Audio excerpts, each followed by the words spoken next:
Well, knowing exactly where our food comes from is a step closer to reality. Federal officials have created the U.S. Animal Identification Organization in an effort to help track food animals. And when you consider that here in Oklahoma we have more cattle than we do people, it's a massive undertaking. Once again, here's our Brian Bindley. For cattle producers, life has become more complicated. Efforts to form a national animal ID database have hit full speed. More ranchers have secured premise numbers and more cattle are being tracked throughout their life.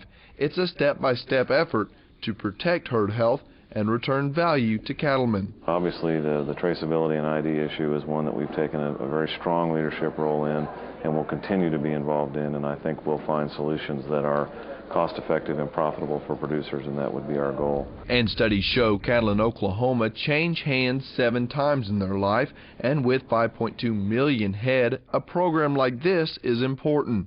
Oklahoma Cattlemen's Association Vice President Scott DeWald. It's very difficult to have an infrastructure in place to track those cattle so that you know exactly where those cattle have been throughout their lifetime. That's the goal of the National Animal ID system, is to make sure that we can do in 48 hours know exactly where that calf has been if we have a disease outbreak. With the newly created U.S. Animal Identification Organization, or USAIO, producers are beginning to see the light at the end of the tunnel.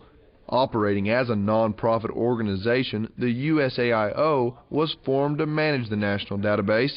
It includes representatives from affected livestock organizations accommodating multiple species. I would like to commend the NCBA members for showing tremendous leadership in the industry-led animal ID effort.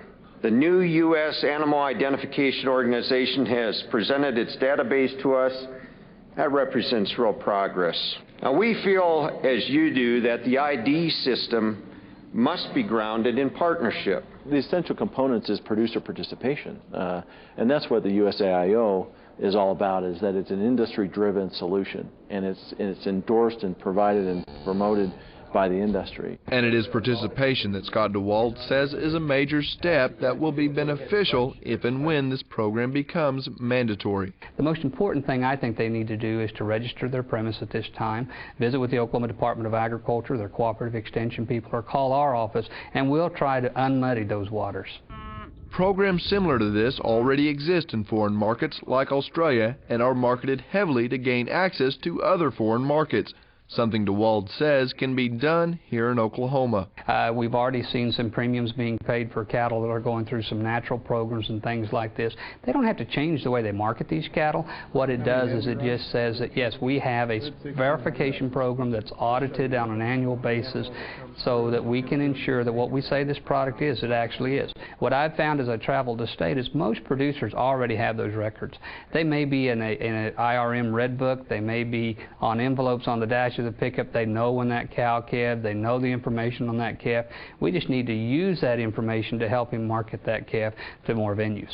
As data is fed into the national database, the new U.S. Animal Identification Organization will be able to provide USDA the animal tracking data it needs for animal health surveillance while maintaining confidentiality for cattlemen.